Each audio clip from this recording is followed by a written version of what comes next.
Hello everyone. Today, I'm going to talk about why saunas feel so good. Have any of you ever been in a sauna? Humans sure love saunas. It's the ultimate way to feel refreshed. Actually, there are scientific factors involved in the reason. Hey, scientific factors. I want to know more about it. So in this video, we will explain why saunas feel good from a scientific perspective. So look forward to it. What exactly do we do in a sauna? You enter the sauna and warm up for about 5 to 10 minutes, and then you start sweating. After that, you immerse yourself in cold water to lower your body temperature. So we lower our body temperature after getting warm. It sounds quite challenging, doesn't it? Indeed. It might be tough until we get used to it. But let me tell you, the outdoor bath we'll have afterwards feels absolutely amazing. It's refreshing for the body, isn't it? That's right. After repeating these rotations about 3 times, it's completed. I wonder who came up with such a mechanism. Wasn't a sauna originally a place to store food? Yes, that's correct. The origin of the sauna dates back over 2,000 years ago in Finland, the Karelia region. It seems that the place for storing food and smoking has somehow turned into a bathing place. That's right. It seems that people started to prefer relaxing in warm places, and bathing became popular. And then saunas spread all over the world. I see, it changed from food to culture. Saunas are really fascinating. And there are scientific factors behind the pleasantness of a sauna. I want to know more details. There are 2 hypotheses for why saunas feel good. The first one is the improvement of the autonomic nervous system, and the second one is the decrease in blood flow in the brain, which leads to a decrease in the default mode network. It seems like some difficult words came up. Don't worry, let's learn them together, one by one, in an easy-to-understand way. I'm looking forward to it. First, let me explain about the autonomic nervous system. What was the autonomic nervous system again? The autonomic nervous system is the part of the nervous system that automatically controls bodily functions. It automatically controls them. That's a convenient feature. You're right. For example, things like heart rate and breathing. They work even when we're not consciously aware of them. I see, they work unconsciously. Within the autonomic nervous system, there are the sympathetic nervous system and the parasympathetic nervous system. I wonder what the sympathetic and parasympathetic nervous systems are. The sympathetic nervous system works to excite the body. It increases heart rate and delivers oxygen, you know? I see, so it's used when someone is active. That's right. On the other hand, the parasympathetic nervous system works to relax the body. It decreases the heart rate and breathing during sleep. That's why the autonomic nervous system is very important for maintaining the body's balance. I see, the balance of the autonomic nervous system is essential for good health, isn't it? That's right. Saunas and cold baths, for example, seem to impose a lot of stress in harsh environments. But I wonder why they improve the autonomic nervous system. I got it. Let's consider the changes in the autonomic nervous system step by step. Nice to meet you.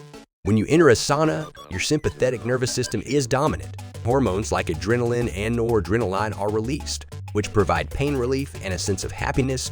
So the sympathetic nervous system is similar to an excited state, right? When taking a cold bath, the sympathetic nervous system becomes dominant. And then during the subsequent exposure to fresh air, the parasympathetic nervous system is activated. Why is that? Why do the sympathetic and parasympathetic nervous system switch? After going through a sauna and cold bath, the body temperature returns to its average value. And by resting the body through activities like outdoor bathing, a relaxed state is achieved. I see. So the parasympathetic nervous system is dominant at this time. Yes. Furthermore, the hormones generated in the sauna and cold bath remain in the body, so while relaxing in the open air, the brain is also activated, enhancing concentration. I see. So the effects of the sauna and cold bath also influence the benefits of being in the open air. Exactly. By balancing the autonomic nervous system, it not only provides short-term pleasure, but also has a positive impact on daily life in general. I wonder if the effects of the sauna continue even after it's over. Oh, absolutely. By regularly using the sauna, you develop a habit of balancing excitement and relaxation. I'd like to know specifically how often it's recommended to use the sauna. According to research, using the sauna 4 to 7 times a week is considered beneficial. That's quite a lot. Compared to people who use the sauna once a week, it's been found that the risk of developing mental illnesses, like depression, decreases by 78%. It also promotes blood circulation, so incorporating sauna into daily routine is beneficial. I now understand the connection between the pleasure of the sauna and the autonomous nervous system. Let's learn about the influence of the default mode network next. I've never heard that word before. The brain has a function called the default mode network that operates unconsciously. The brain never rests, does it? That's right. It's like 80 of the brain is constantly active. Even when we want to focus on something, the brain unconsciously keeps working.